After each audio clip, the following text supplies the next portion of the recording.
Mic check, mic check, mic check. Can you just mic check? That's really loud. Okay. Mic check, mic check, mic check. Mic check, mic check, mic check.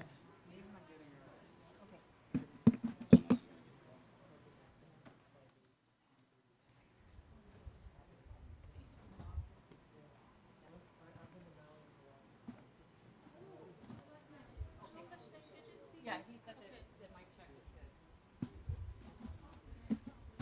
good. Huh? Okay, so it's good?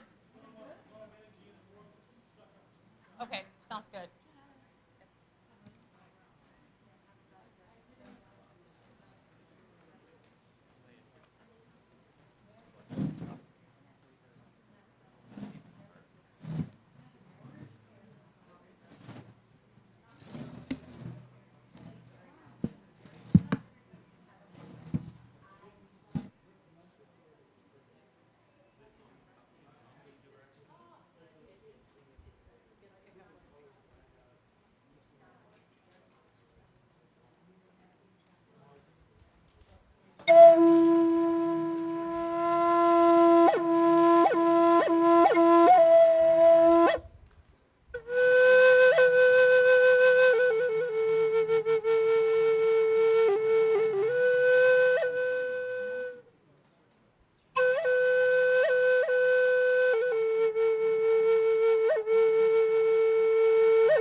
So welcome everyone to our town hall today.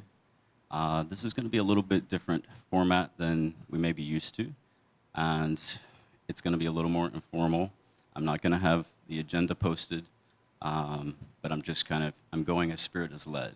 You'll still get the same information, but as you know, I always go into guidance, into prayer, and to ask for that guidance, and today was led this way.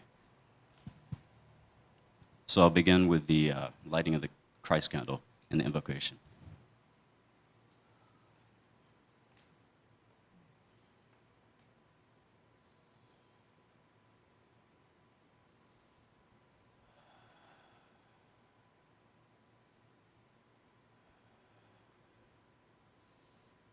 I invite and evoke the Spirit of the Christ into this room, into this sacred and holy space, into the hearts and minds of each and every person in this room, into myself, into this community, and into this world, so that always we are coming from this centered space that we are working towards our highest and best consciousness. And I am so grateful. I'm grateful for this opportunity. I'm grateful for this opportunity to come to prayer with this community so that we can all find the proper ways to heal, the proper ways to forgive, the proper ways to love. Each of us have our own appearances, and all of those appearances are valid. And we're grateful for each and every member of this community. And we absolutely know and affirm that together we can find a way. Together we can co-create an incredible transformational community. And for that wonderful truth, we are so grateful. So with that, I say thank you, God. Thank you, God. Thank you, God. And so it is, and so we let it be. In Jesus' name I pray. Amen.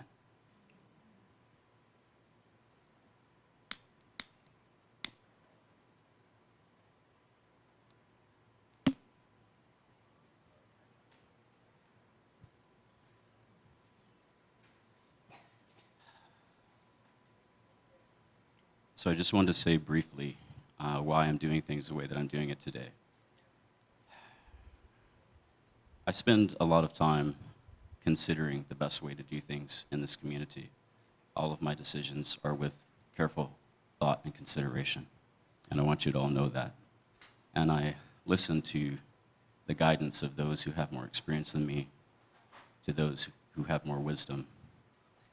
And I had considered doing the town hall in a different way. And I feel that it's best for the community after going into prayer, after not coming to the 11 o'clock service. I came to the 9 o'clock, but I really needed to get centered in prayer. I really needed to be in the space to do this with care because I want the highest and best for this community. That is always my intention for each and every one of you. So the first thing that I would like to do today is to invite Gregory to lead us in his song. And I'm not sure the name of the song, but In the Circle? In this Circle. Oh, and just before that, too, I also want to introduce Eric Belair there to you and let him say a little bit about himself. Hello, family. Thank you all for welcoming me back with such aloha and love. For those few of you maybe that aren't familiar with me or know me, I'm a member here at Unity Church of Hawaii since, 2011 or some such time, and a licensed Unity teacher. I've helped to serve in a dozen or more Unity churches across the country, and I just love you and bless you, and here as another light of remembrance for what our mission and vision is and for these principles that we teach and uphold, and here to be a part of it with you all in this surging forward in newness and refreshed life force that this community is now experiencing. So, I love you.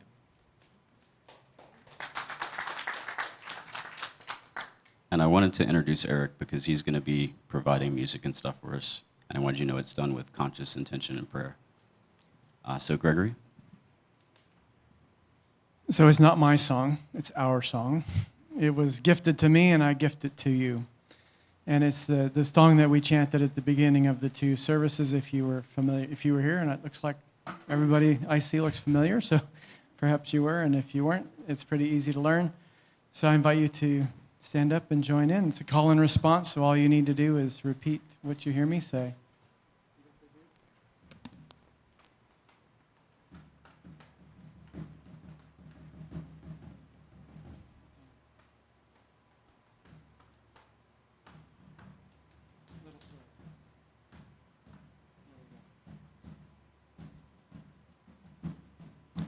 In this circle, no fear. In this circle, no fear.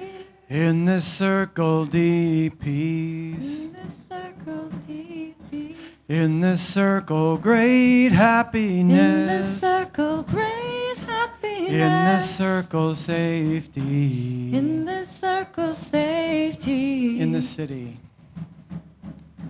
In this city, no fear. In this city, no fear. In this city, deep peace. In this city, deep peace. In this city, great happiness. In this city, great happiness. In this city, safety. In this city, safety. On this island. On this island, no fear. On this island, no fear. On this island, deep peace. On this island, deep peace. On this island, great happiness. On this island, great happiness. On this island, safety. On this island, safety. On this island, safety. On this island, safety. Thank you.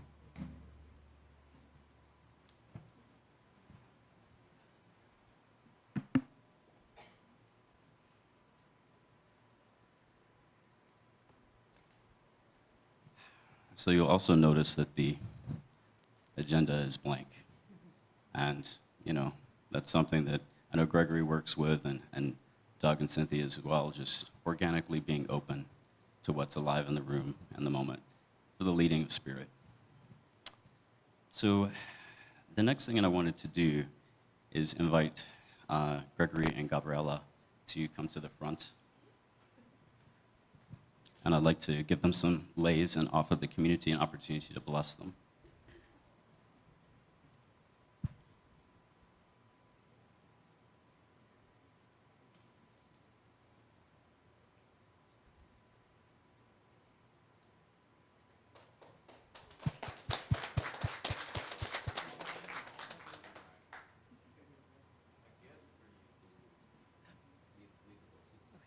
All right, everybody, let us take this time to just give thanks in spirit and oneness for our beautiful co-creators in this community and ministry, just ministry partners, while we continue on this journey with one another.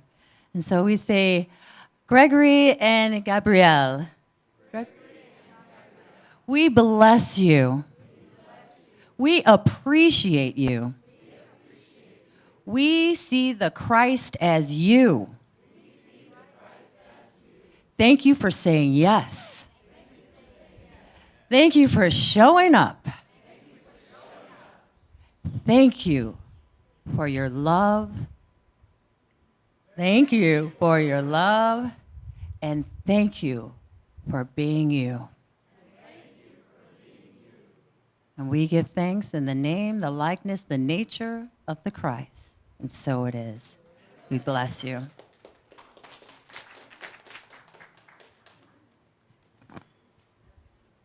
The next thing that I would like to do is any board member that is present, if you could join me also to be blessed by the community.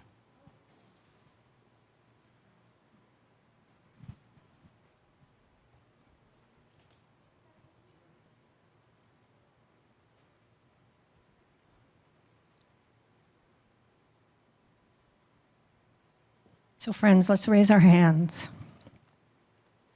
And let's extend our hearts to these wonderful beings. And we say to them, for their service, we say, dear board members, dear friends, we appreciate your call to service. We appreciate the wisdom and light you bring. We deeply say in heartfelt gratitude, Mahalo nui loa. We bless you, we appreciate you, we love you. And we know that you live as the Christ of your being. Aloha.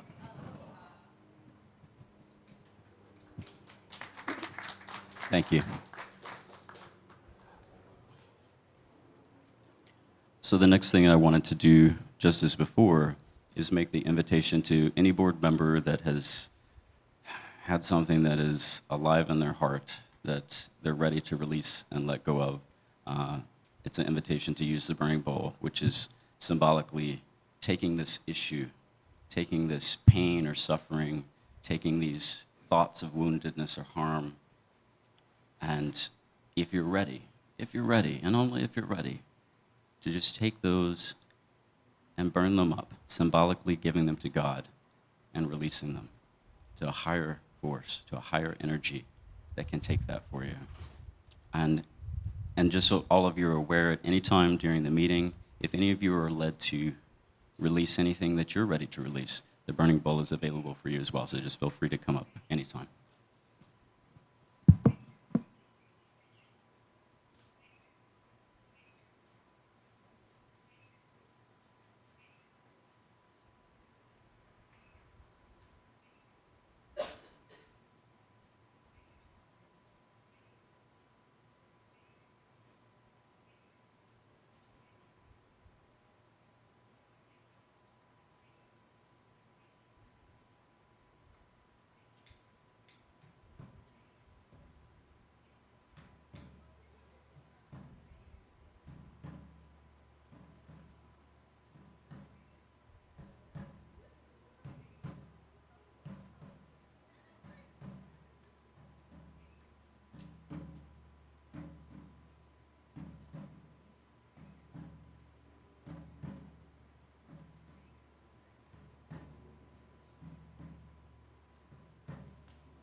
If the board is complete with that, then I'm going to go ahead and move us into the business.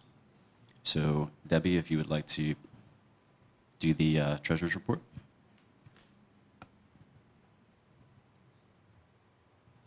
Good afternoon, everyone. Okay. It's been a very, very busy month since last month. And in the process, I've been in the process of learning my new responsibilities. And as such, going over procedures, whatever processes we're needing to undertake, and making small tweaks.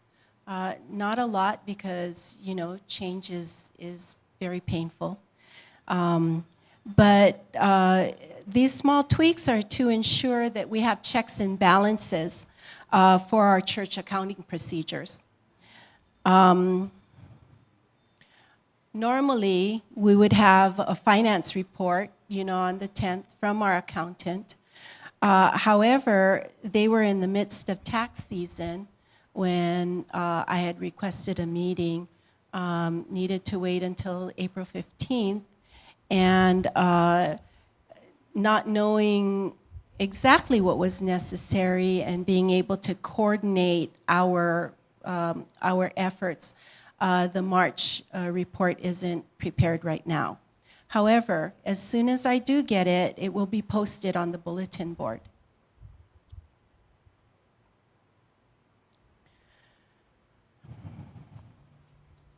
So I have very good news that, and I think that, perhaps you're feeling this consciousness in the sanctuary.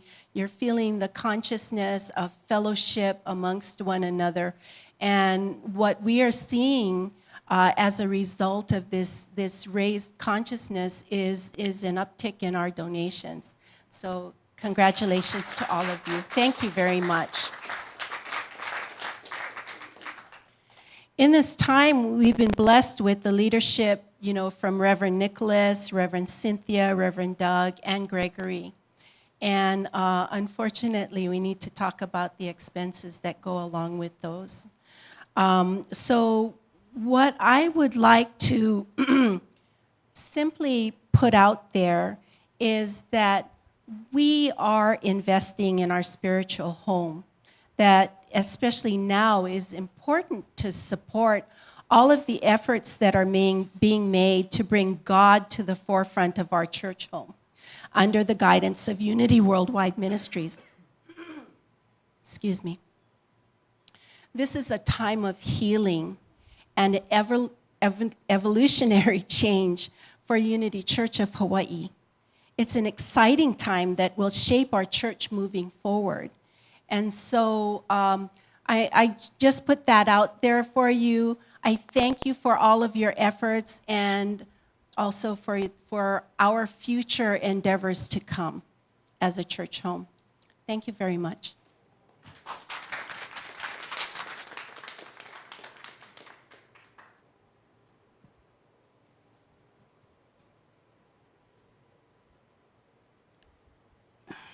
I think we'll move into the president's report. And I wanted to let you know there have been some really great things that have happened. Just like Debbie said, consistently our giving is really increased for a while now. And it wasn't doing so well. But it's not just the giving, it's also the numbers in the community. We had gotten down to about 150 or so, and now we're back staying around 200. So this is really great. So yeah, absolutely. And I wanted you all to know, we're going through this process, as Reverend Tim had said before he left, like this is the time of the shadow work.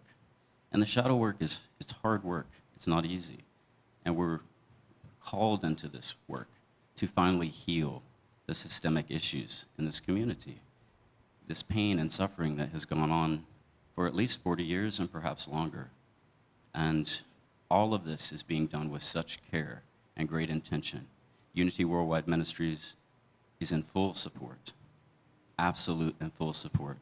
And they know and love us and believe in us. And I want you to know that the leadership here does as well. This is why we're making the investment in Gregory and bringing Unity here. And the end result of all this painful work that we're doing, and I know it's hard, I know it's uncomfortable. It's hard for me, it's hard for me because I'm also doing my shadow work. I've done a lot, but I'm doing shadow work as well. But I want you to know there's a reason why we're doing this. And I also want you to know, I'll come back to the reason, but as I said, everything is done with great care and great intention. It is for the highest and best of this community and all involved. We're trying to find a way that we can co-create, that we can transform into a new vision, a higher vision of our possibility. And when I said that the numbers are increasing, even in this midst of appearance of everything that's going on, the crying and the sharing and the sadness and the anger that comes up in talking circles, new people are coming to our church, people that have never been to our church before. Young people are coming into our church. They're getting pulled off of the street. The Holy Spirit is alive in this community. The Christ consciousness is alive and moving in this community, and it's having an impact. And everything that we're doing here will not just impact here, because we're live streaming. This impacts the entire world, but this impacts Unity Worldwide Ministries, because this is the first time it's ever been done this way. This is a new model, and they're incredibly excited because this is a success. We're succeeding. And the transformation that we create here will not just continue to impact our community. It will be seen around the world, and it will be seen throughout Unity Worldwide Ministries.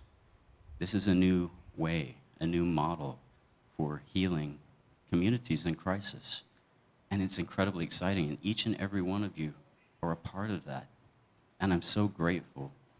I think at Gregory's trainings and workshops and classes, we've had up to 60 people at a time from the community participating. And consistently, you all are committed to doing this work. You're committed to healing. You're committing to going through what we have to go through together and finding ways to work this out. And I'm so grateful to each and every one of you who sits in this painful work. I'm so grateful because we can't do it without you. We need all of you. It's up to each and every one of us to transform. And this community is all of us together. And it's not about a charismatic leader. It's not about the minister. It's not about the board. It's the community. And you all, I want to encourage you, really encourage you to pay attention, to dig deep, to be mindful of what's going on in this community. And as I said when I was running for election, accountability is important. Paying attention is important. Holding me accountable is important. And everyone makes mistakes. I have made mistakes. Other board members have made mistakes. I'm sure each and every one of you have made mistakes. And that's okay. We're doing okay. We really are. There's space for healing. There's space for forgiveness. That doesn't mean that we ignore the things that are going on. Part of affirmation and denial is not denying the reality that's happening. It's denying the power of that reality over us. And sometimes the affirmation piece of that is also taking the right action. So there have been things that have gone on in this community that have required right action. And I want to assure you that everything that I do, every decision that I make, is done with great care. Great care. And I am always open to wisdom and guidance. Always. And I am always open to each of you, to your thoughts, to your concerns. You all control the church. It's all of you together, myself included, but I'm your representative. All of the board members are your representatives to do the business of this church. So I encourage you to be active. I encourage you to speak with us. Let us know what's alive in you, because we can only make proper decisions with your guidance and feedback. Otherwise, we have to just guess. And of course, there are times when we have to do things because we're legally required, and we can't share everything because there are laws around confidentiality. So we're in a privileged position. But as I've said before, I'm always open to your questions.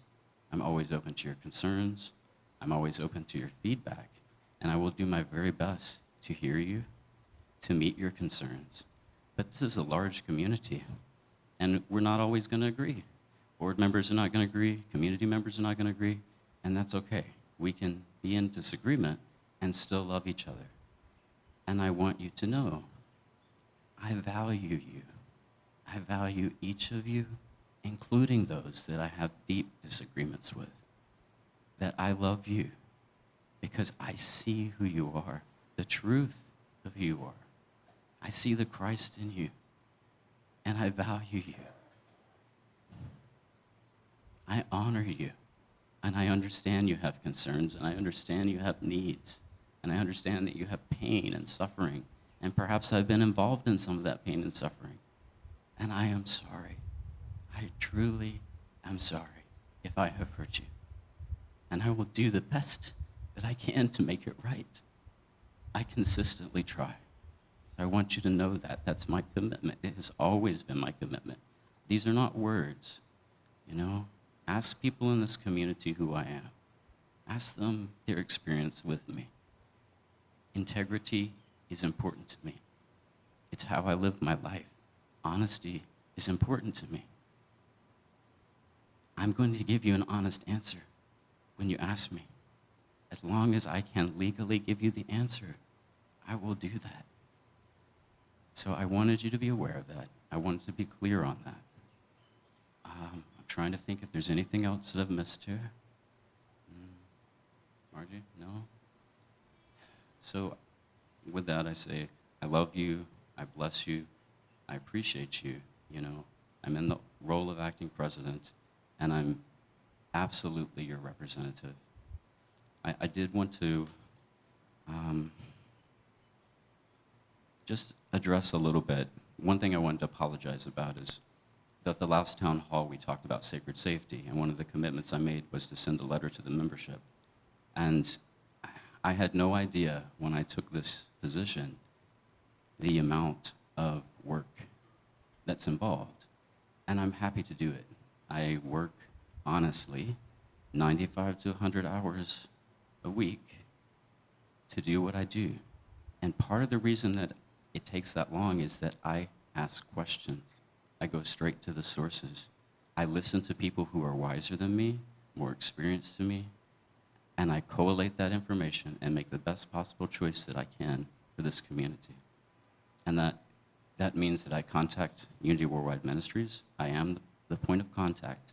I'm in constant communication. I contact our insurance agent. I contact, if necessary, the police. I contact our attorney.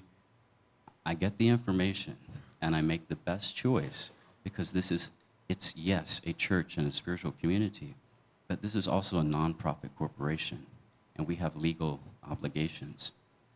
So the choices I make are to make sure that this community is protected legally. It's not personal. As I said, I see you all, and I care about you, and the invitation for healing and forgiveness is there. And I will do my best to participate in that process. So I think since I've said that, I'm going to now open this up to question and answers for the community. And since we've only been here for, it looks like 30 minutes, I scheduled a maximum time of 2 hours, which I don't think we'll need that, but just in case. And as always, I will be here to answer questions as long as any of you want me to answer questions. And I have done that up until 8 p.m. at one of the meetings. So that's my dedication. So I'll now open it up to questions.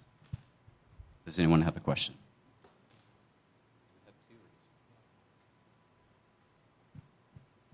Hi, I'm Juliet Carlson. I have a couple of questions, maybe three. Number one, I'm a little disappointed to see only 4 board members here. And thank you, you guys, for being here. It's kind of surprising, and I think the same is happening in the workshops.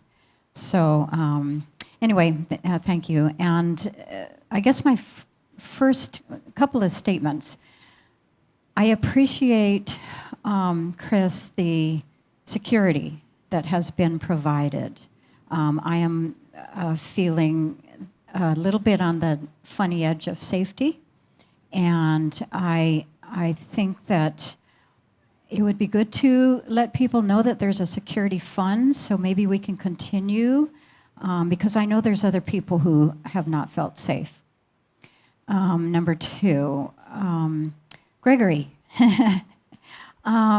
we are in such an incredible time right now that it just seems to me that 2 more weeks, oh my gosh, that's going to go so quickly. And if we could have Gregory stay a little bit longer, I mean, as long as we're doing this, or maybe stay longer if we're not complete. But I have a sneaking suspicion that from what I've heard from ministers, is they've never seen this before in our community, that perhaps we can have a little more work while we're working on it, have a little more to do. So the other thing is the interim minister. I had heard May 15th, and then nobody kind of knew what was happening. And so what's happening with the interim minister, and is the contract signed, or when will it be signed, and why is it taking so long? I think that's it. Okay, thank you for your questions, Julie. So absolutely, in light of the appearances of things that have been going on in the world, including over the weekend, it's necessary for us to take the appropriate actions, for us to be legally protected in the event that something was to happen. You know, there are other people that also have concerns, and I know that some people feel uncomfortable with having security here, but there are many people that really don't feel safe. And the security is here for everyone's protection. It's not one side against the other. it's here for everyone. And to allow that feeling of safety. Because some people choose not to participate in the workshops and classes because they don't feel safe. So it's a way for them to feel comfortable enough to participate in this healing process. It's not fair to exclude people because one of their deep needs is not being met. And we all have to listen to each other and hear our needs and understand, have understanding. Yeah, I mean, and I really want to encourage the community to give people the benefit of the doubt and to be compassionate with them and have understanding. We're not all going to move at the same speed, you know? Some of us are in one place and some of us are in another, but we should all be able to the best of our ability, participate as long as that's legally possible. You know, I'm really trying very hard, yeah, to do that. And Debbie, did you want to add something to that?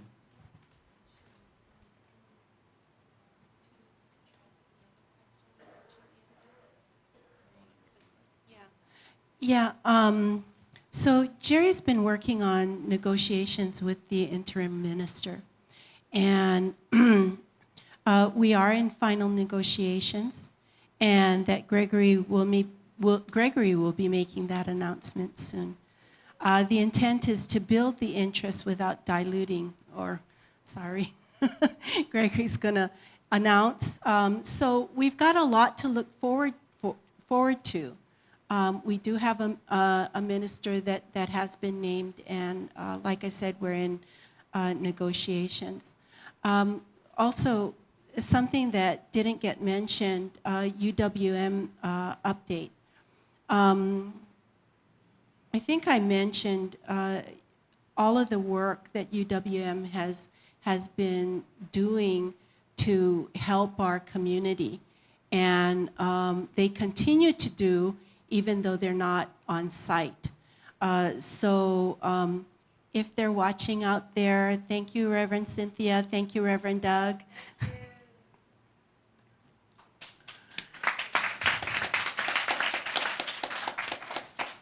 They have actually provided us with a plan of action. We just received it. We will be incorporating it into our processes and procedures. And once we're able to get all of our minds wrapped around it, we will be informing you of what those items are that we will be addressing in the days to come. So thank you. Thank you, Juliet.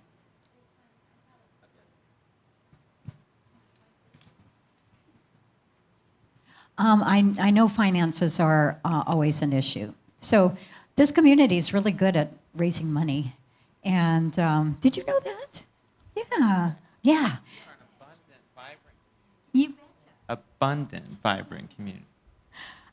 So, like with the honorarium for Tim, I would say that if Gregory can stay, if that's a possibility, and we need money, I'll bet if we just put it out there that we could raise some money for that, if that's an issue. Yeah. So, okay. There's a couple of, because you had a lot of questions in here. I want to make sure that I'll get addressed. So I'm going to come back to these. Let's see, and some things I wanted to add.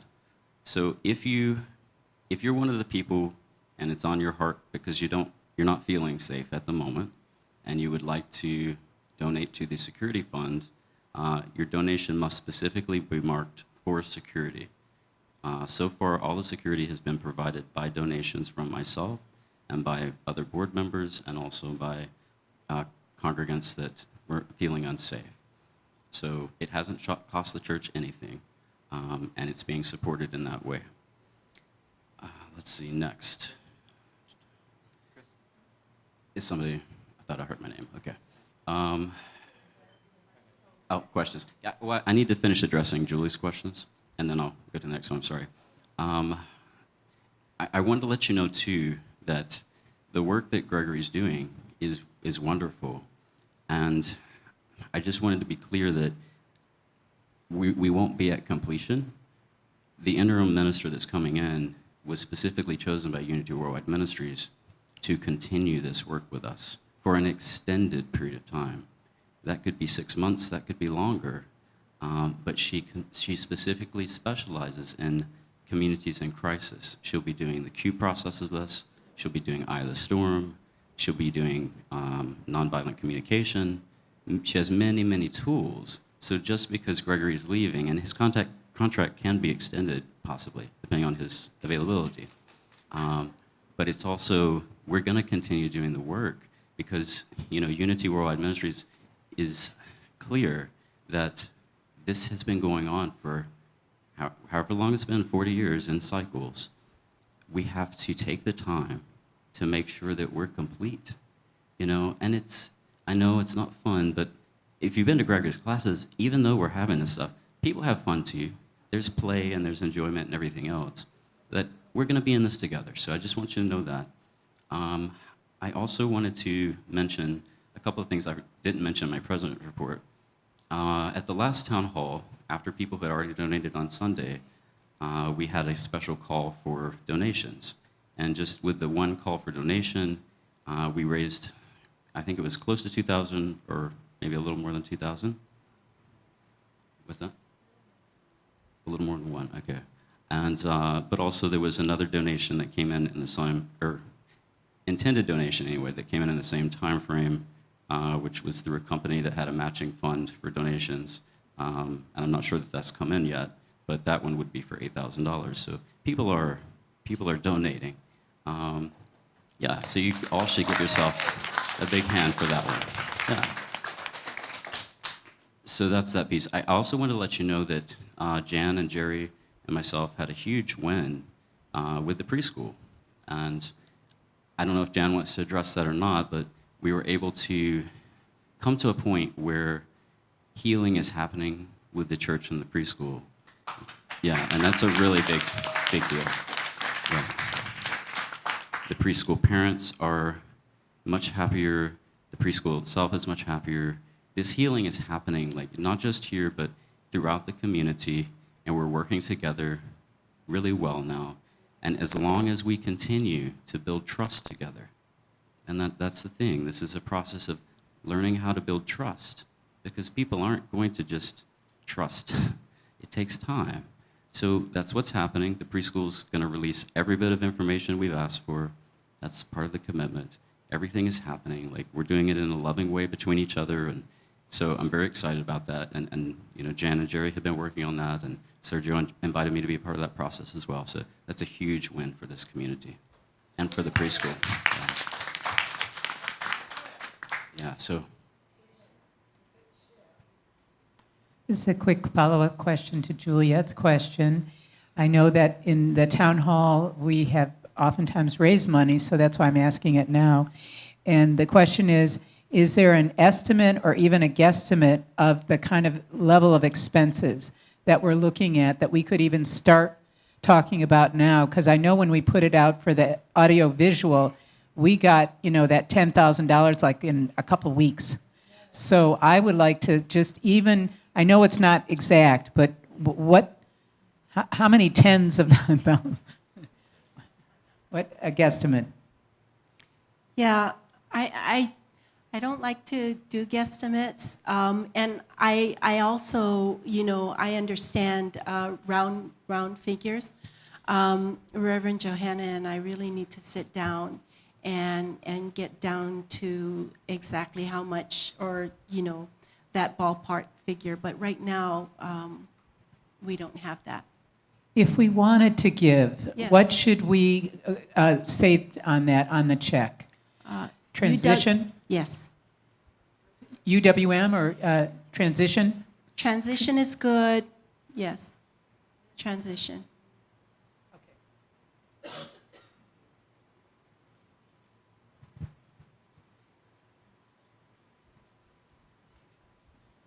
Okay, in line with Juliet's and Catherine's question, I also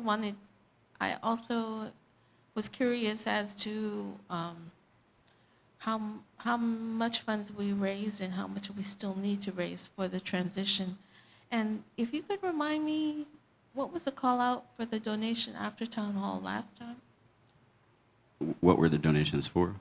Yeah. It was part of that supporting the transition. Originally, I think there was an intention to honor Cynthia, or Reverend Cynthia and Reverend Doug, with perhaps a little more because, you know, they did such service for us. But it can go into any of these transitional funds and supporting them, supporting Gregory, the other people that we're bringing in. Yeah, and I think it's good for the board to have some flexibility on that, or there can be specifics as well. As far as I know, no, we can still add, yeah, so yes. So if you'd like to make a specific donation because they touched your hearts and minds, and, you know, you're welcome to do that. Yeah, so, yes. I'm sorry, so how much is the transition, like estimated cost, and how much do we have we raised? And Yeah, I think Debbie. Yeah, thank you for your the question. Right now, we are still in negotiation with the interim minister, so that makes it very difficult to come up with a number. And you know, I don't want to put one out there and then there's another number and there's another number. I would prefer to be more sure, but it will come out soon.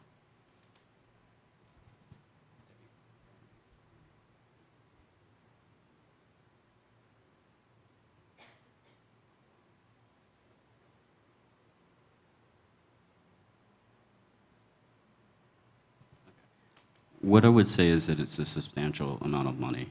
So it is something that we're going to have to figure out because we have to be able to pay for all this talent that we're bringing in and all these skills and resources. So yes, we do need people to give as much as they can, whatever you're comfortable with, and it doesn't have to be money. You know, you can volunteer here, you can help out in whatever ways you can. I mean, there's so many things to do in the community. But certainly money is necessary because we are hiring consultants who are highly skilled to come into this community, and they deserve to be paid accordingly. Yeah.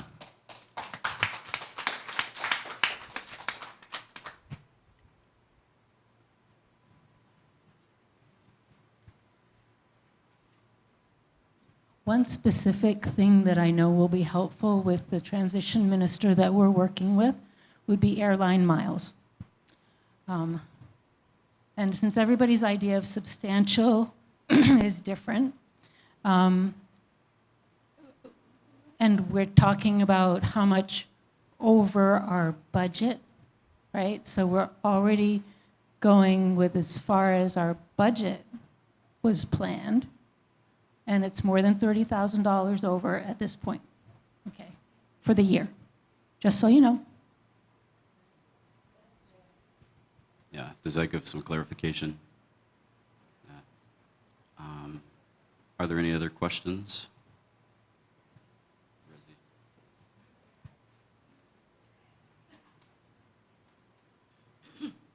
My name's Rosalie Kaiser. You can call me Rosie. You're my friends. Mine is more of a statement of my feeling what's happening here. We really are getting our money's worth and more. You feel it. I feel it right now. There's such a gentleness and compassion in the way people are treating each other. And like I said, just automatically the money going up like that. And I know the money is already there. That money's already there. And the pews filled. I see it. I see many children, young people are coming. And just what Chris said is not word of mouth. They feel it. And they're just walking in the door. I'm so excited for this community and what is happening. And I can never thank all of you that are Greg and Gabrielle and Reverend Doug and Reverend Cynthia and our great leadership. Thank you, board. And Chris, you're doing an amazing job. You walk your talk. You come from your heart. I know that. I see it. But I just want to applaud everybody because we can't do this alone. It's a family effort, so we can do it, and it's happening right now. I see it, I feel it. Thank you, God. And thank you, Rosie. I appreciate that.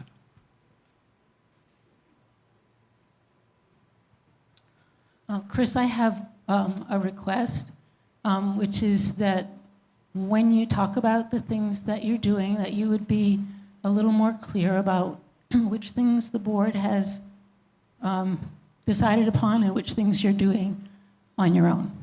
Thank you. Thank you, Jan, for pointing that out. So I'm in a unique position where I am acting board president, and because we don't have a senior minister, I am also whether you want to call it the acting administrative lead or whether you want to call it the chief executive officer, there's disagreements on what the name is, although those are by professional sources. It's not me just coming up with things. So I'm in a unique position of having to make the best decisions I can at times when there are emergent issues. And I am doing the best that I can to work with the board, and that's one of the issues is, and I want to mention this as well, just so there's some clarification on it. I don't know if any previous board presidents are here right now. If you are, could you raise your hand? I don't see any. But I can tell you that I have incredible compassion for Joanne and for Ralph and for anyone else that's been in this position, because it is such an incredibly challenging work to do, and it's incredibly rewarding, but the responsibility and the weight of the position and the amount of work required is beyond anything I could have ever imagined, and I'm doing it. I'm stepping into it. My partner is fully supporting me to be in this position full time. This is my job, and I am devoted. And Jan is correct. I think the board still has its work to do. We still have, some communication problems. We still have some trust issues, and we all need to continue doing that work. And I'm happy to work with board members. And, we want this. I mean, I think from the very beginning, from the very first town hall, I really worked towards unification. Unification was not my platform. So, and one board member has suggested that, but, there was a movement to really shift what's going on. But I wanted to give the opportunity for us to find a way to work together. And I wanted to show that we're willing to work together. We're willing to support one another. We're willing to give each other the benefit of the doubt. So I hope that the board can come together on that, and I really do. And also, as I said earlier, you are the community, and you'll have to decide whether or not we're working together as a board. And I believe I publicly said this, but for me, if at any time what I'm doing is not working for this community, I will step down.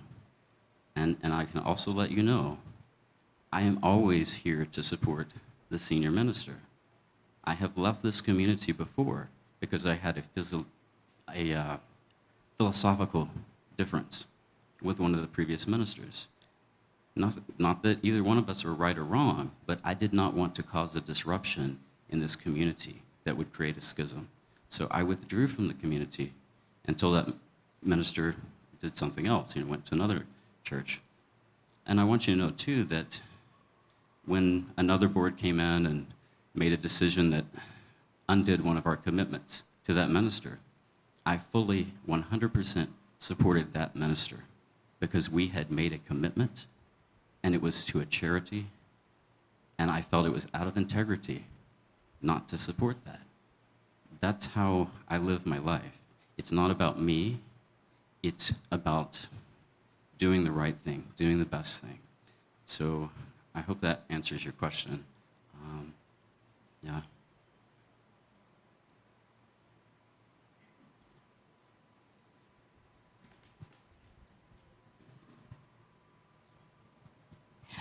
Sorry, is there an approximate date that this interim minister might be coming in?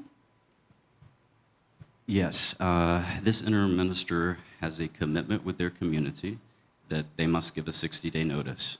So once we approve, it will be another 60 days before that minister would be here. Yes.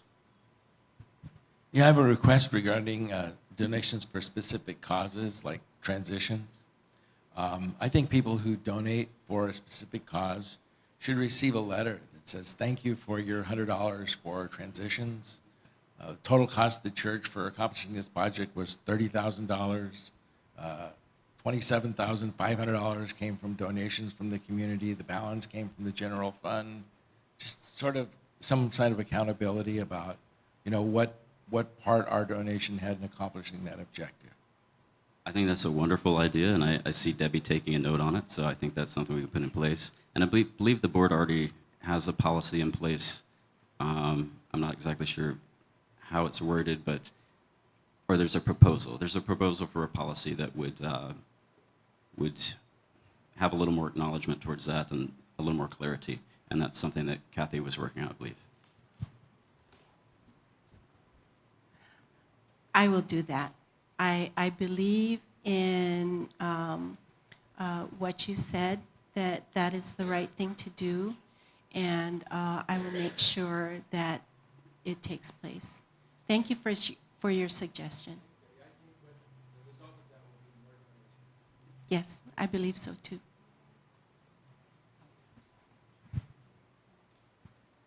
And I just want to piggyback because we've been doing this research for a couple of months now, but we're moving into a church management system where everything is going to be available to members. So it's just transparency all the way around. You can see what you've donated. You can log in with your own user ID number and everything like that. And what it's going to help do is just streamline the process.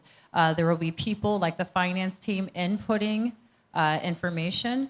And then you can even print your own end-of-year statements with this. You can check up on your membership renewal. You can clock in volunteer hours. And so this will allow you as a member to know exactly what's happening within financially and with your own membership 24/7, just straight from your computer. So instead of emailing, of course, you can always email, and we can provide that documentation to you. But we're looking about 6 months down the line, everything will be online available to you with your own user ID and password, so you can have 24/7 access to all your information, what you want to reveal as well to other members. So it's going to be quite exciting, and a lot of churches are moving to this, and it's cost effective as well. So, thank you, Johanna. Very, very exciting. Okay, this is a kind of quick follow-up. So it could be then 60 days before the interim minister comes, once you've contacted her, who will be head of the church in that interim for the 60 days? And, there was talk about maybe Greg staying. The other question is, and I don't mean to confuse the financial issue. There's a little apology to Debbie, but the $8,000 that was talked about that came in, is that part of the transition? Has that already been spent in the 30?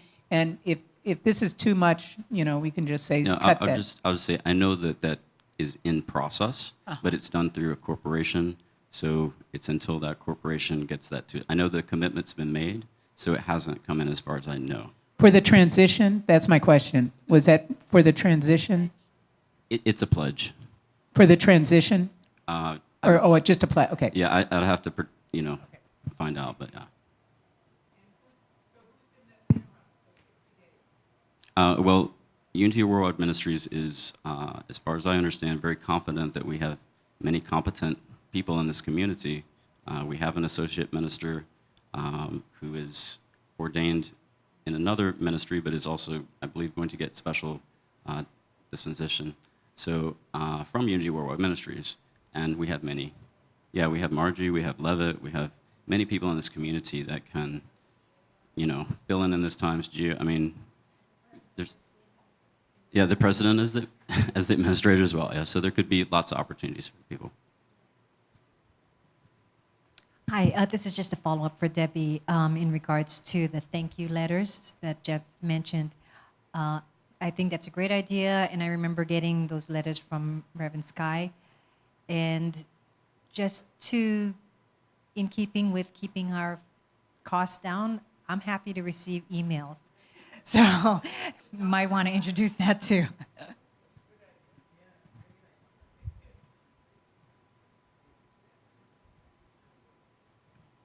I'm not sure exactly what I want to ask, but I was unable to attend the board meeting last week, and but I understand that it was a long board meeting, and that it took a very long time, like an hour and a half, to get to the substance of the items on the agenda, because there was back and forth and disagreement about setting the agenda, which really seems like a very picky and a waste of time and energy for a board that has a lot to do and supposed to be in a new spirit of cooperation and moving forward.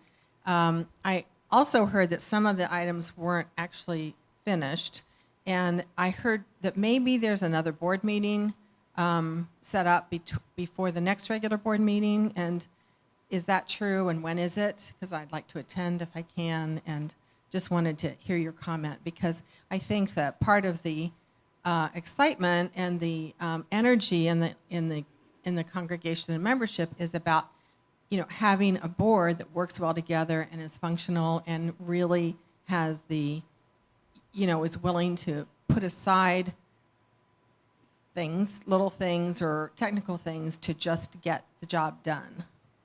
Yeah, so let me give you a little clarity about that.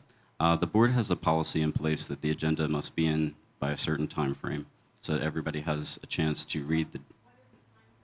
I believe it's there's a minimum 2 weeks, and there's another one. Yeah, and there's another one. Actually, the first agenda has to be out how many days before? Maybe 20 days before or something. Okay, so 2 weeks and 10 days.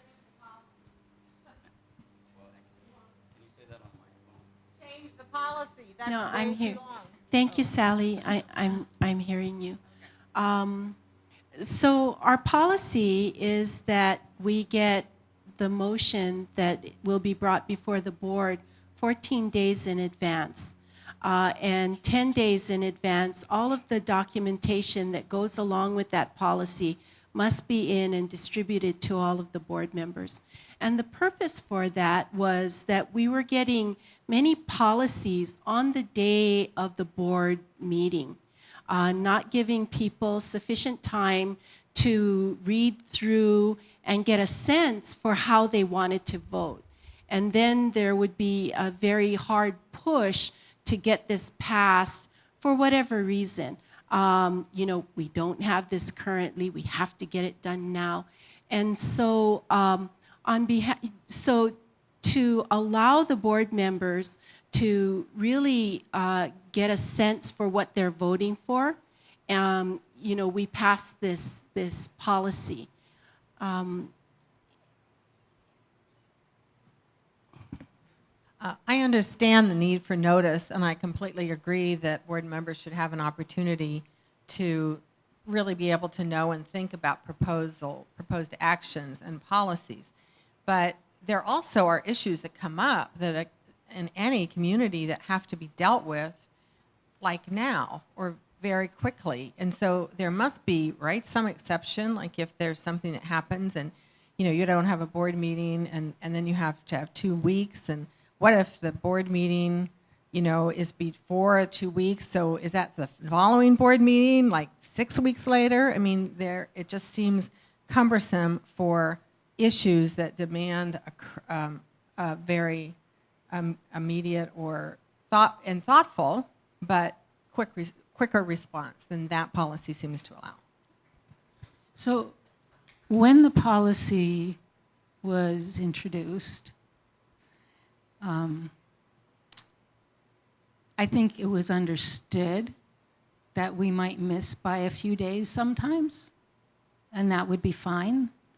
But we were back to getting the agenda on the day of the meeting, no information ahead of time, about the items that we were supposed to discuss, except for 2.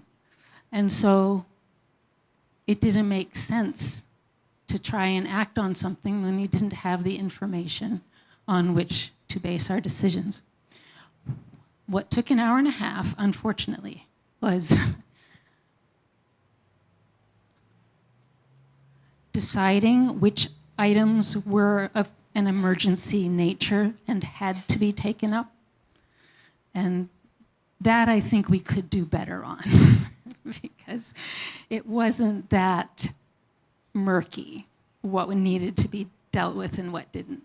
But yeah, so it shouldn't be that difficult. And honestly, if we had had the information a week in advance, I don't think it would have been a problem. Yeah, and I just want to address this really quick. I take full responsibility for not having the agenda ready in the time frame, and it absolutely was too close.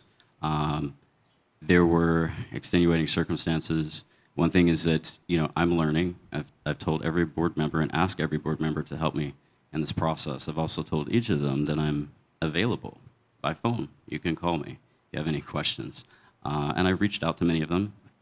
I have reached out to many of you, actually all of you. So I just want you to know, I assume responsibility for that fact. But I think my perception of what happened at that board meeting is something that I've seen happen at many board meetings. Because many of the items on the agenda, I had to rework the entire agenda so that all that we were dealing with were critical items, things that were incredibly important. So many of those, you didn't need any documentation. All we needed to do was have a discussion and make a decision. But because the motion that was made, which passed by a majority, we weren't able to address any of these items. And that's one thing that I think that the community should be aware of. And when I say you should have more involvement and notice what's going on here, because if we can't work together as a board, our purpose is to do the business of the church. We have to be able to do the business of the church. We have to be able to communicate. We have to be able to have understanding with one another. And people will make mistakes.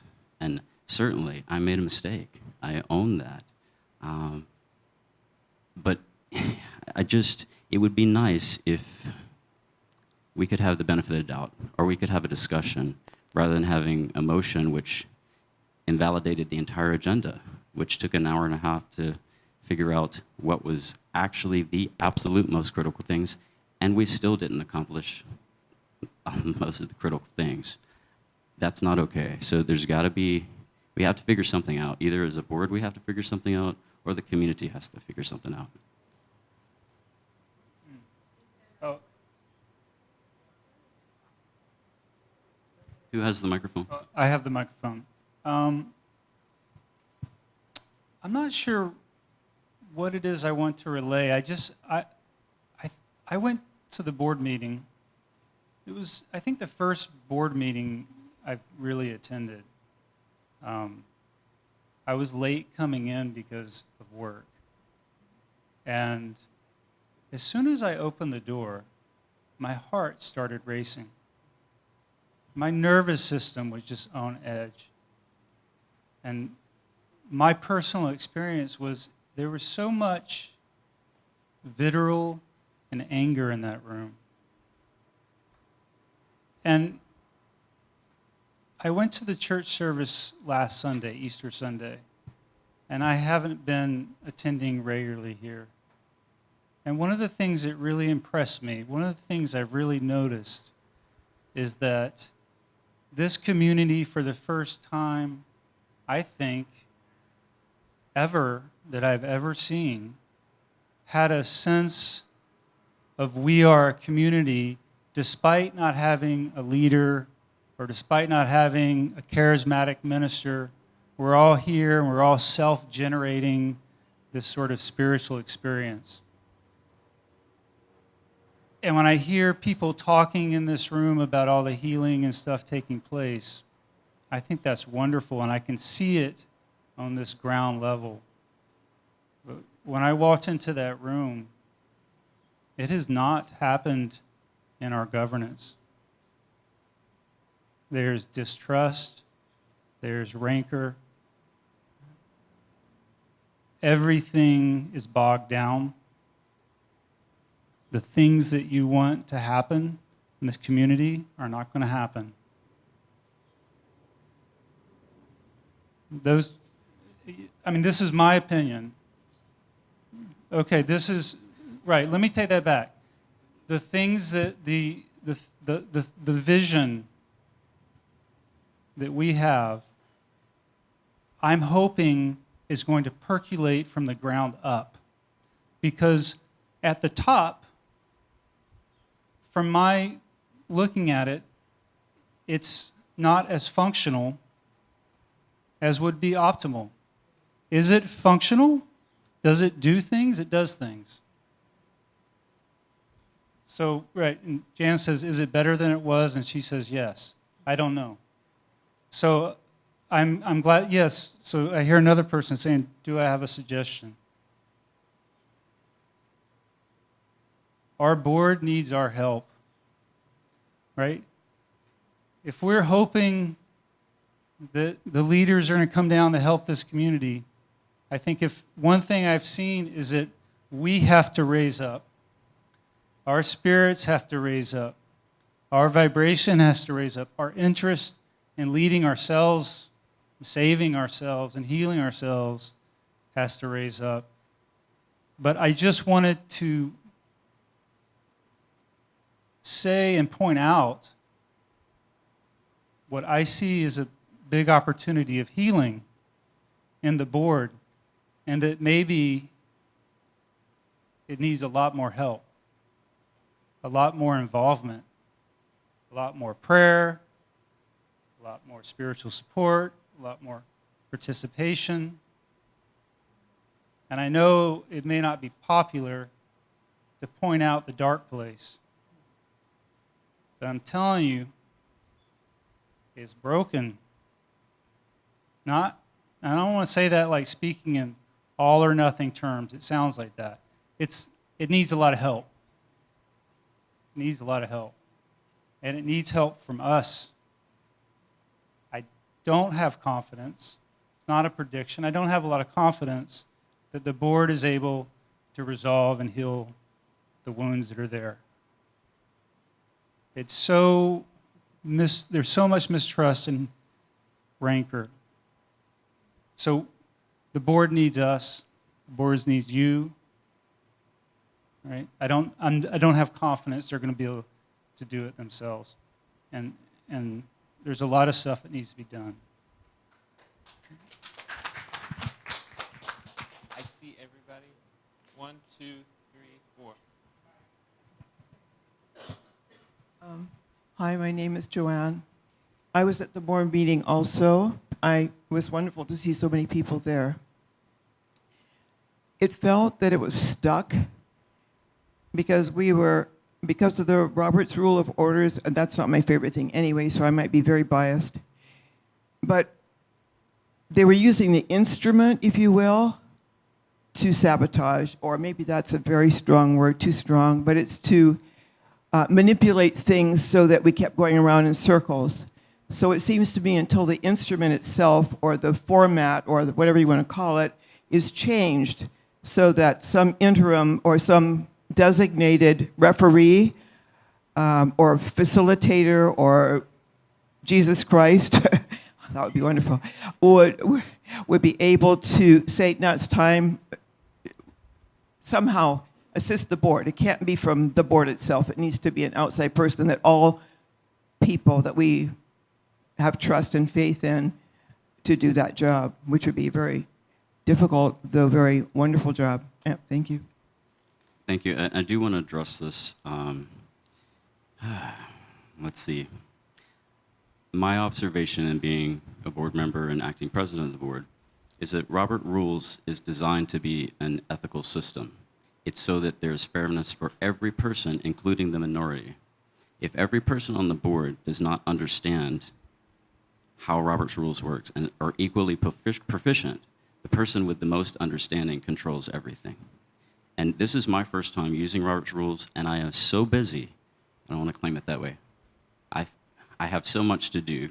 I am so full of energy and enthusiasm, but I have so much to do that there's realistically not enough time for me to study this and become proficient with people who have spent their lives using this system. And it is a requirement of our bylaws that all board members are, conversant in this material. But if you're working out of the Cliff Notes instead of the actual Robert's Rules, which is much larger and much more extensive, then in my observation, the board tends to just go with whatever the person who has the most information says. And with Robert's Rules, it's very common that the person may not even be correct, but it's assumed that they are. And that may not be their own fault or anything. They may just be mistaken, but that's common. So what we have is a situation where, a few people can really control things. And if I was super proficient in it, I could control things. And that's not how it's designed. It's meant for everybody to be equal, including the minority.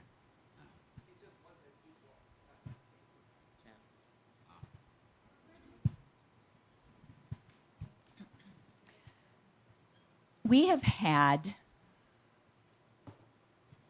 dysfunctional boards for quite some time.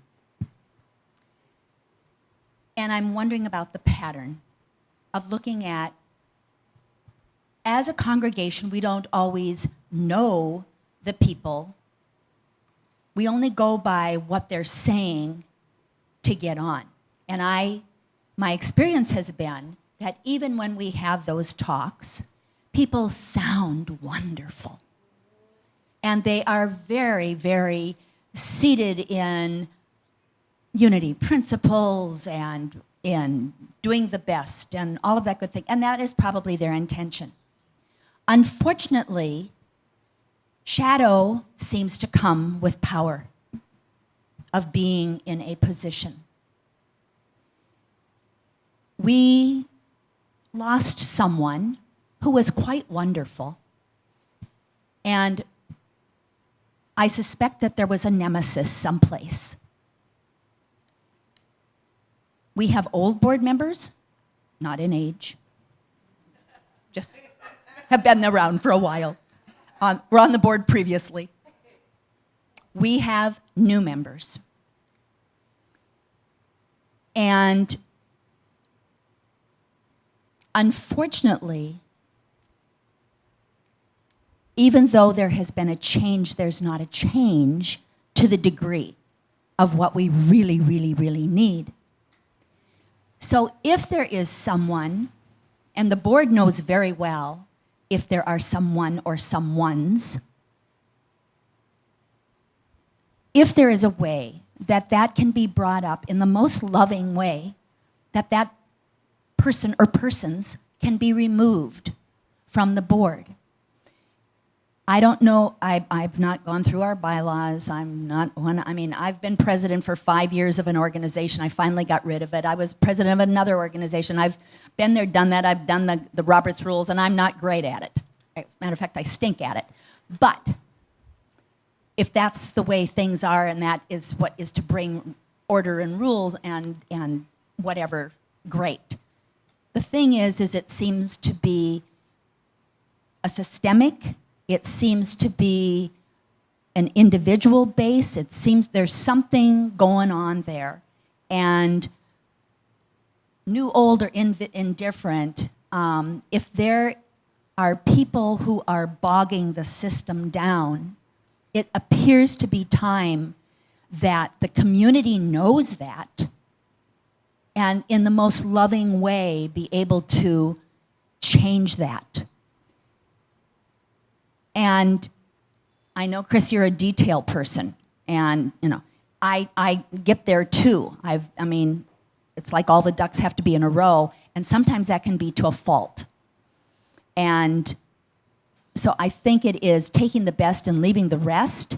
That I do think that as a community, people have been. I don't go to all the board meetings. Thursday nights are not a good night for me.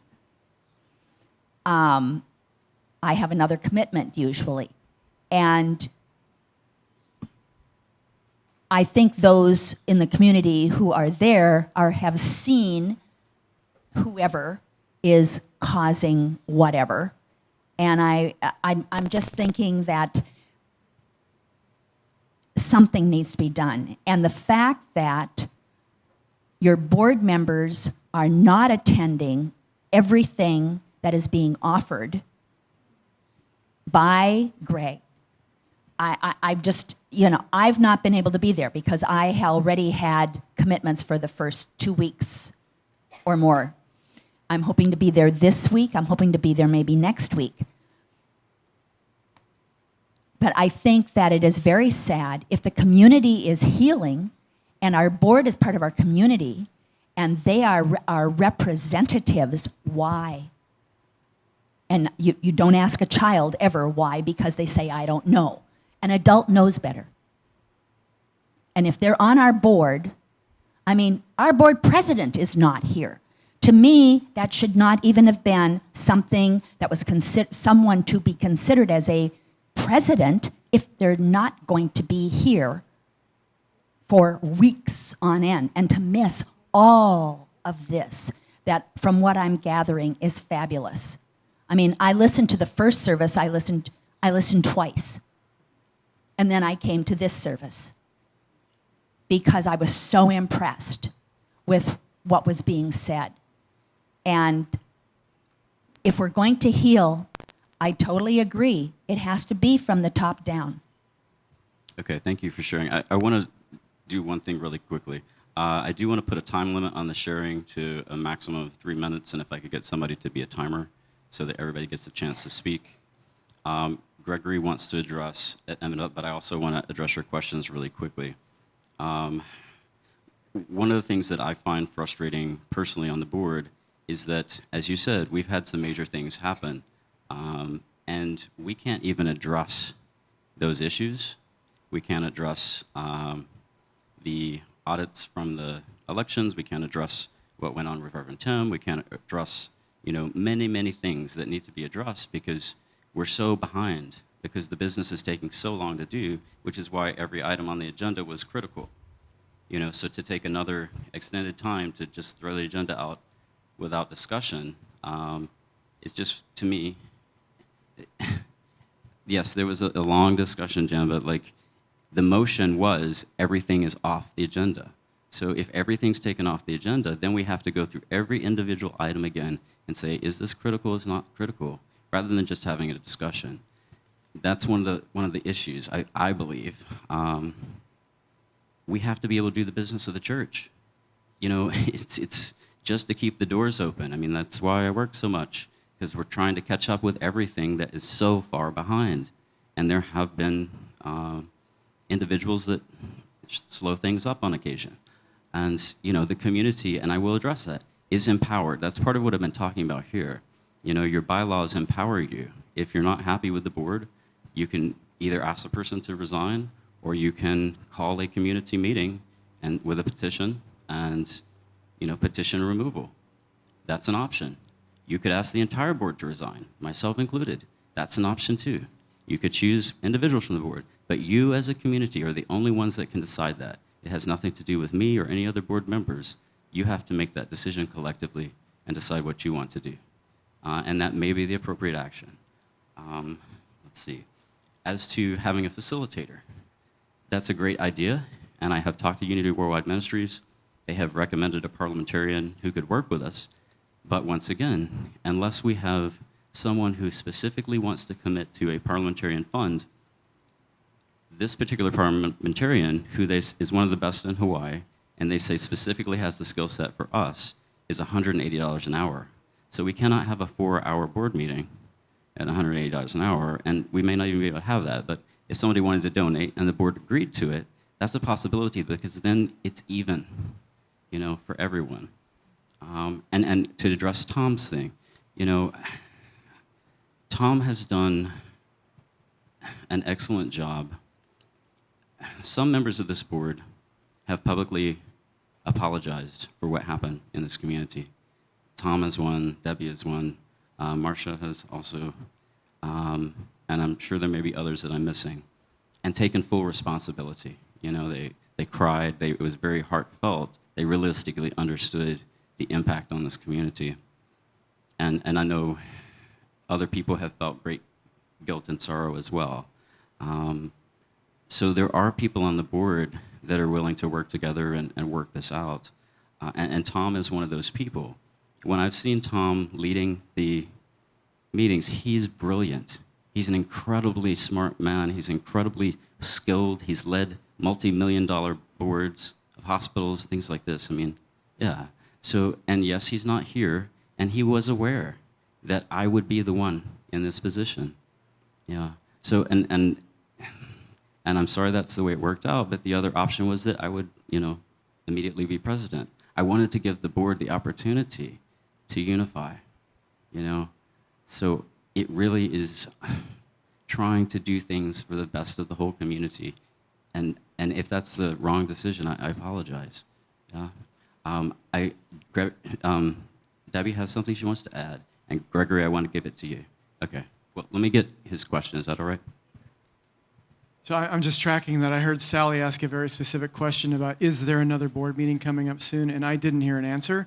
I heard you talk about the time limit, so I would like to know a specific answer to that, please. And then I might have a follow-on to that, depending on the answer. Yes, there will be another board meeting, and I have to review with Ralph, who's the secretary, exactly when that's going to be, what we agreed on, because it was such a long meeting, and it was so difficult. It was very difficult, and it was even more difficult in executive session, which we can't speak about. But, for me, I'm very good at maintaining, and I had a hard time in executive session, It should be in the next week, yes. So I will speak to Ralph today, and we'll review the record and talk to the board and see what we agreed on, and then we will post it immediately. We'll post it on the bulletin board. We can email you, the website. How about that? Yeah, we'll post it to the website. Yeah. Okay, absolutely. Thank you, Sally.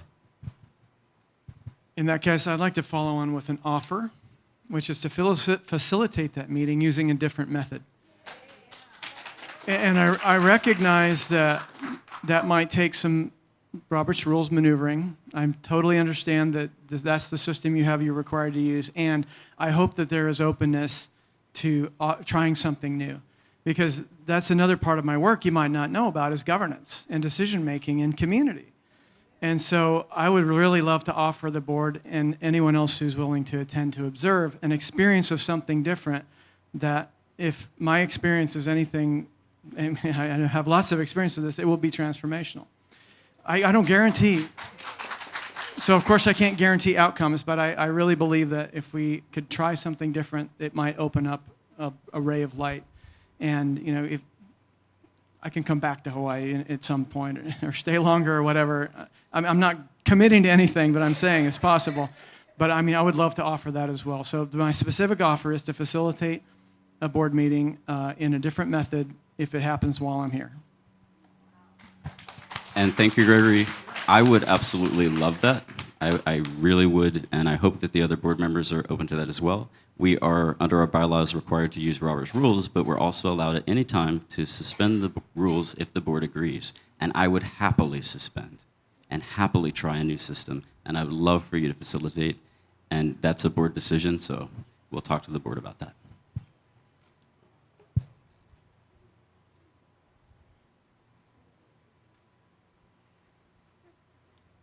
Thank you very much. How wonderful is that? That really is exactly, I believe, what we need.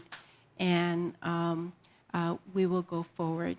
And even more than that, I was reminded, I guess Jerry's watching. Hey, Jerry.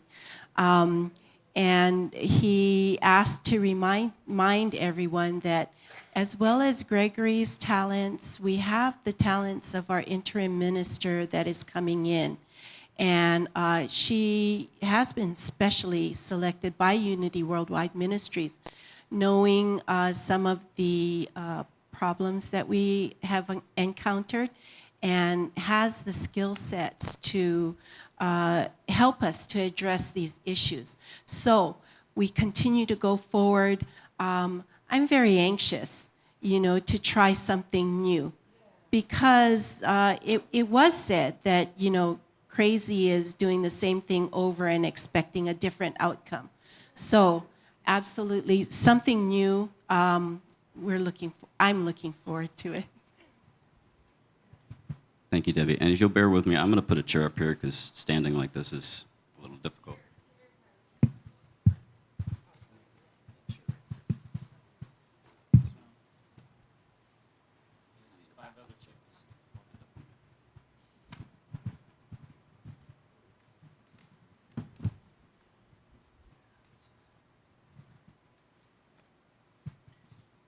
Okay, a little bit of self-care.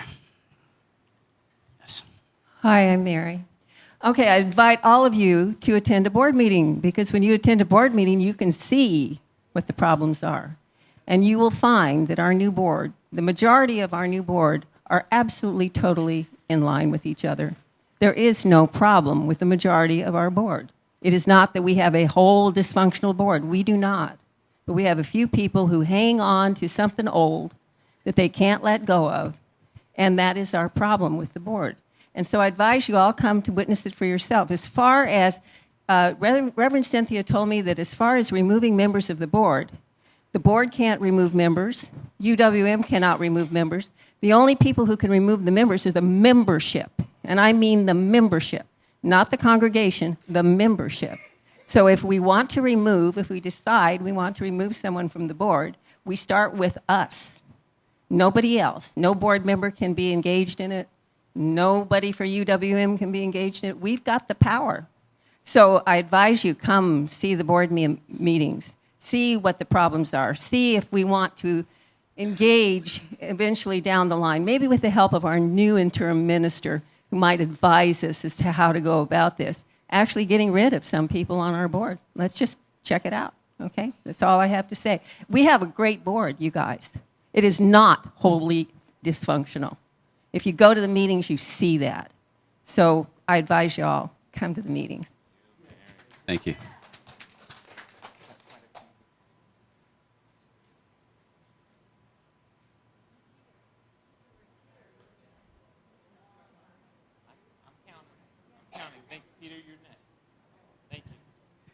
Thank you. I am Salim Ahmed. I was elected this time to the board. You know, they say little knowledge is a dangerous thing. Well, lots of knowledge is more dangerous.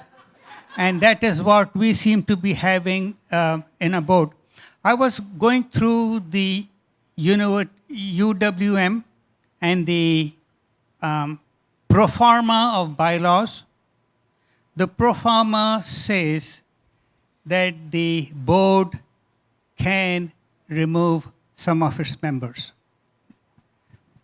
I'll just say, under Hawaii state law, we're not able to do that. Okay. Anyway, I'm relating to that. Now, I am not sure whether that is correct. We need to look at that. But we do, I believe, need to take some actions. In the past, and this is, I heard from UWM, that our boards over the years, there's been, among some people, a knowledge, a desire to hang on, and therefore they made it even more difficult to get rid of people or do things away from what they want to do. So I guess the feeling of rebellion, a feeling of revolution seems to be what I see here, which may be needed in spite of all the fantastic workshops that we are having, that we might just have to do that down the road, and I think we should be prepared for that. Thank you very much.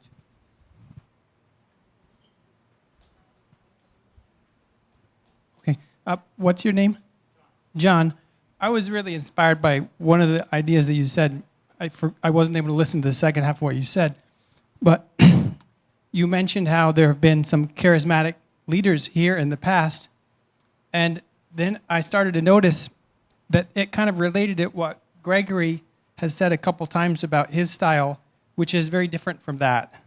I'm not trying to say he's our new charismatic leader, but maybe the direction that we're going is learning that grabbing a charismatic leader hasn't worked for us. Maybe we need to grab a weaker leader who has skills, but it's not Jesus, and maybe they have, some other way in which they allow us to do the stuff that we've figured out that we're able to do. I had one other idea, which was kind of linked and inspired by that. I feel uncomfortable with the chairs always facing straight forward. And the circle thing has really been another inspiration for me. I don't know if we can instantaneously change the configuration of the building, but if anybody can figure out how, maybe we could share on that. I'll just mention to you, part of the reason we got the chairs is so they could be moved. However, we do have fire codes and things like that. That's why the aisle has to be clear. And yeah, so I like that idea. We could possibly do it for town halls and things, but yeah.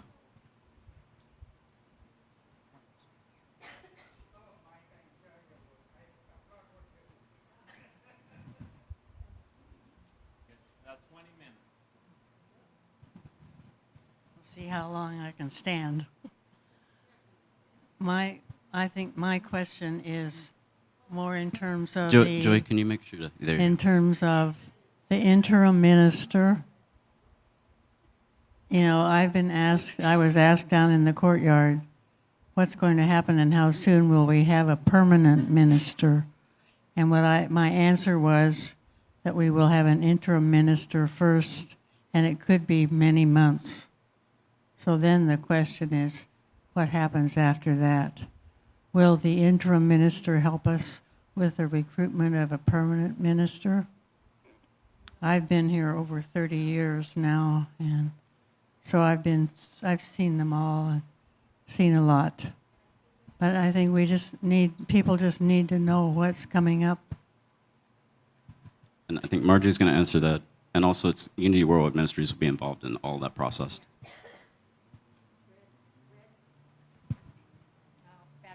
Thank you. I'm passionate about this subject and have been for many years. Two subjects. Peter talked about the charismatic leader versus not so much. What UWM is modeling and moving communities toward for sustainability, for health, for vibrancy, is a system that's generally referred to as mission-centric versus minister-centric. Now, it has less to do with the mission. What it has to do is the investment of the membership of the congregation in the life of the community, expressed through the mission. So we're about transformation.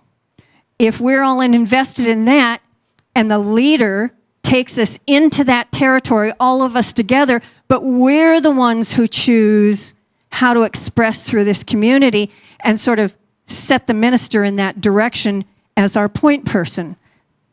That's simplistically said. But agreed, we have an interesting history around charismatic leaders. So I believe the new transitional minister, which is the specific term, has a consciousness about mission centrism versus the charismatic leader. And the UWM defined process to create a healthy transition period and set a church up for successfully hiring a minister that they can bond with, that they resonate with, so that that minister has a long-term tenure in the community is valid.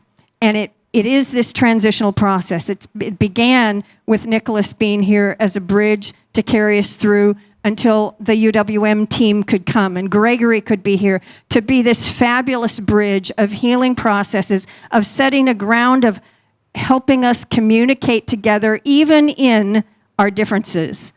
Not to mask it over, but to find a way to be together in the journey of agreement and disagreement so that we find healthy processes for those sticking points.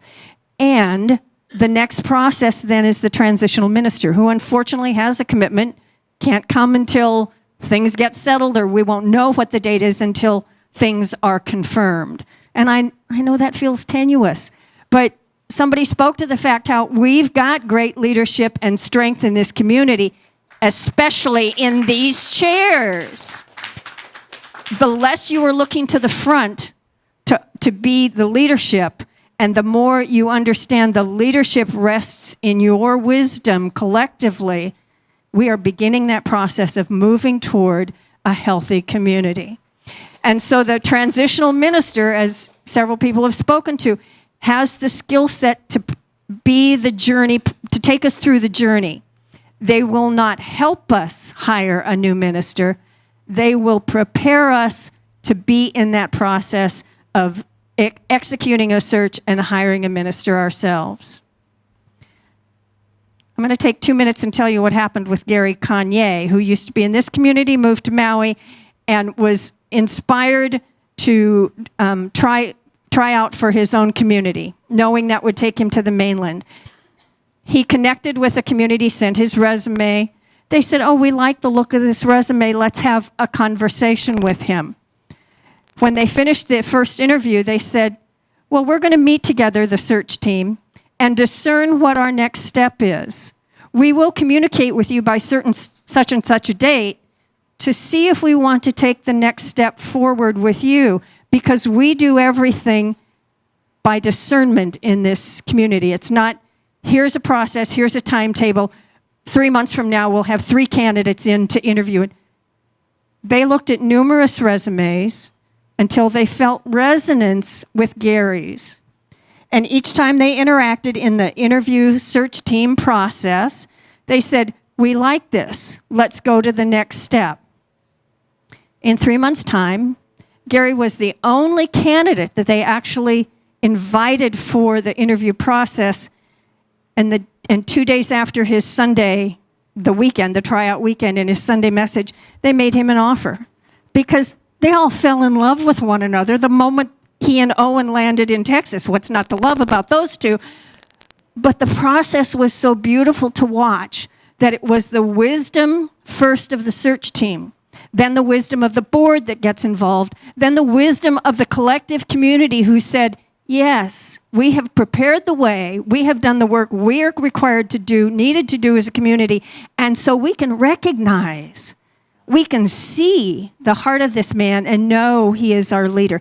I believe that's the experience we want in this community, and that's the process that we are in now with UWM representatives' help, with Gregory's assistance, and with the great blessing of a skilled, gifted, and trained transitional minister who can help prepare us to be that wise congregation that calls the minister who will serve us well, we hope, for a long time. Thank you.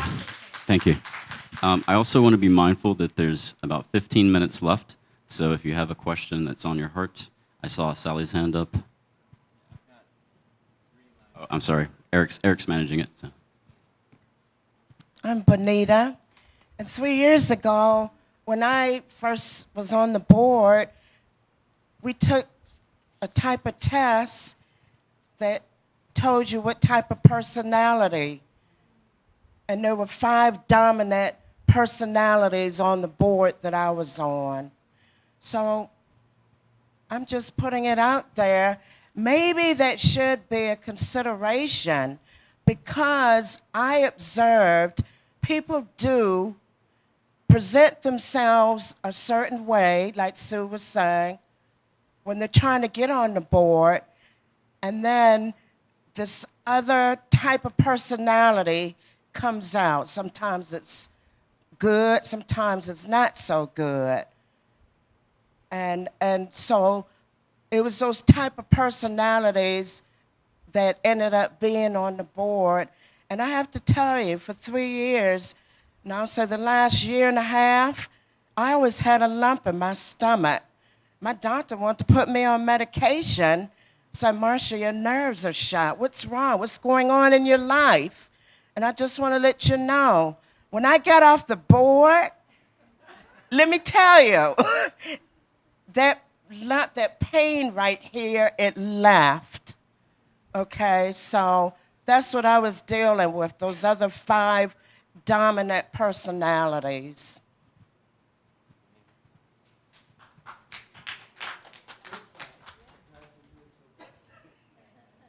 quick suggestion. When something like this comes up and there's a lot of dysfunction, I always ask myself, what can we do so it doesn't happen again? At least that's where you can start. Here's a suggestion. Just like Jan made the wonderful suggestion about making sure things were in 14 days before and materials in, so everybody could look and everybody could decide. I think the agenda has to be in. I know there was a mistake this time, and mistakes help us make sure they never happen again.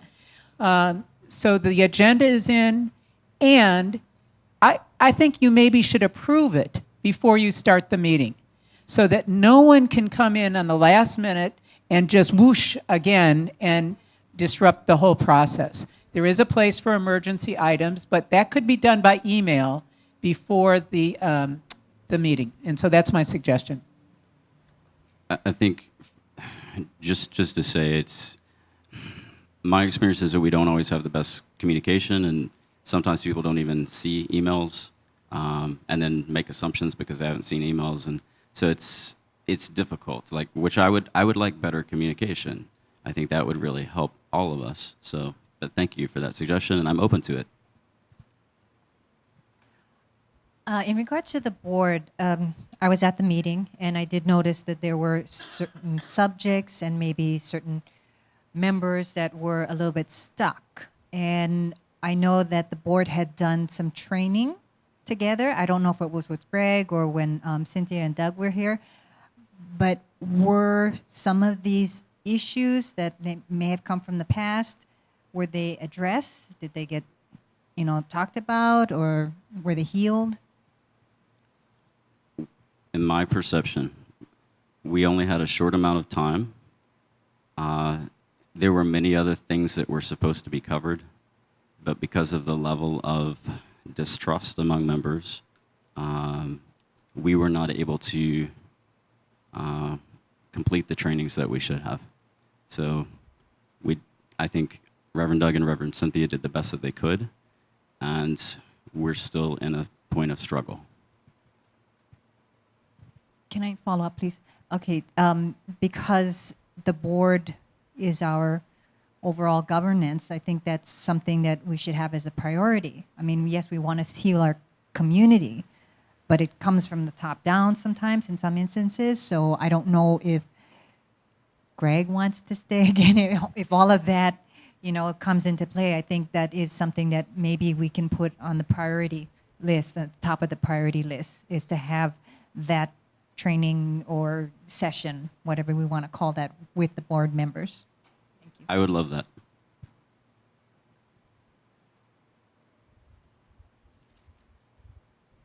Apologize. I have a question that has nothing to do with what you guys talked about for 2 hours, okay? I just had a quick question I've been wondering about, and this is really off the wall, but do we have a defibrillator in this sanctuary? We do in the back corner right there. And who knows how to run it? That would be the staff. Yeah, Johanna. I think Levitt also knows. There's many people. And there's instruction, yes. I'm Sally Hartman. I forgot to say that at the beginning. But I did want to address, and I don't want to really end on this. I'm not necessarily advocating for this, but I do know because of Salim's question about the UWM bylaw template and our bylaws and removal, and the UWM bylaw template, which is sort of offered to churches to consider using when they do their bylaws, and they may decide to make that mandatory, they do provide that a board can remove a member. But Hawaii state law is very clear that that is not acceptable, that the only people who can remove or a member are the people who elected them. So, if you hear anything to the contrary, just say, that's not true. The membership only can remove any member or all members of a board with a 2/3 majority vote of those present called at a special or regular meeting. Just to set the record straight, because the more information, factual information we have, the better if a question comes up. And Sally is 100% factually accurate there.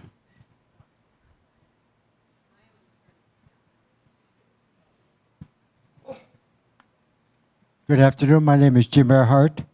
For the past more than a year, I guess, everybody has been talking about we've got problems in this church, and they've been focused on these problems. When I first started my spiritual journey with the Religious Science Church of Honolulu back in '86, one of the first things I learned from my spiritual teacher is there are two sides to every story. Whenever you have a situation that is less than perfect, there is also a blessing to be learned. And I think that we should collectively, I mean, everybody here, but everybody in the congregation, we should start looking for where's the blessing in all this? You know, there are lessons that we are learning. We are coming out of this smelling like roses, and we're going to be much better than we, you know. So we should start focusing on the blessing, and that will help us heal. I totally agree with you, Jim. This is a great blessing. It's a great opportunity for growth and healing. So thank you. I'm Joanne again. I have a quick question, Sally. So what is the first step one takes?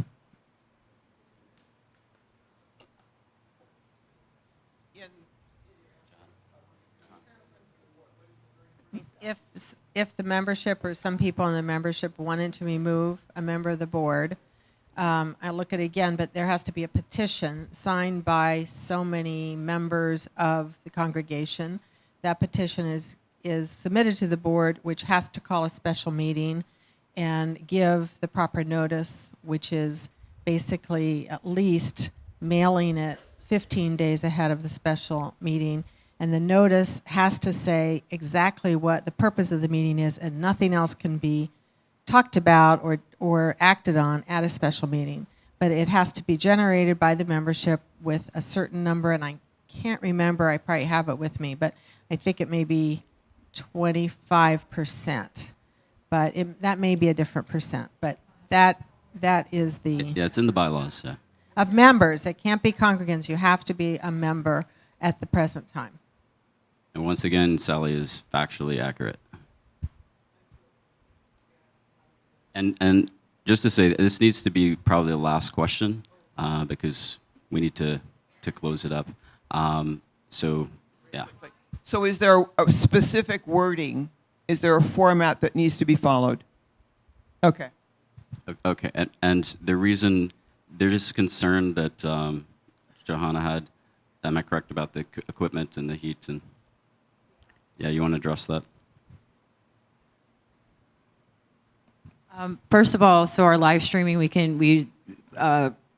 Sean Sweet, our media director, we put in a certain amount of time, and then once it stops, it stops. And then during the summer months, we have to look at, since it's been on our equipment for such a long time, it tends to overheat, and the bulbs cost like $700. And we did make a promise to our membership that to keep these, short and brief. And then I think there's even one last segment to this board meeting, to this town hall. So we want to honor that as well.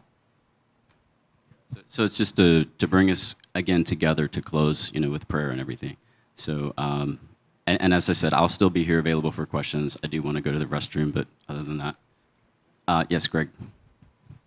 Sorry. Thank you. I just want to say how moved I am to hear what, to my ear, sounds like people taking responsibility for the quality of their own experience. Thank you. Okay, so what I would like to do is to have us all gather in a circle as we did last time. And I'm going to ask Eric to come to the center of the circle and play a prayer for us. And my invitation to each of you is that as Eric is playing this prayerful song, that you look into one another's eyes and feel one another's energy.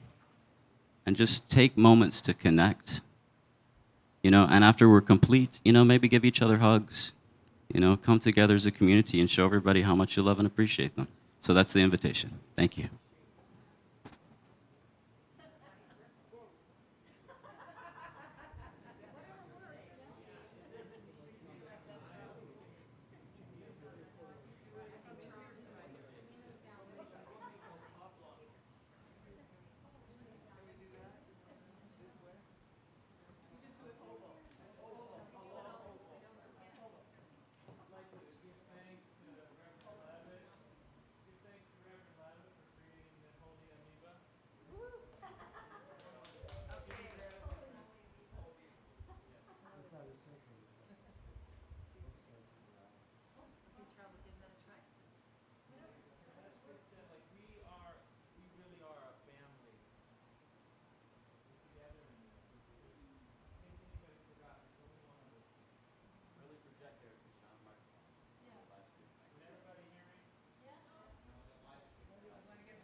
stream people. I love you, live stream people. I know my Dallas family and Kansas City family. Everybody's watching. We're a family. And in case anybody ever forgets, like, there is only one of us here. There's one presence and one power. And we say that every single Sunday, every single gathering that we've ever done in unity for over 100 years has been a reminder that there's one presence and one power. Like, do we get it? Like, seriously, take a look at one another. Look in the eyes. Behold the Christ within. Like, what are we doing here besides that? Let us pray.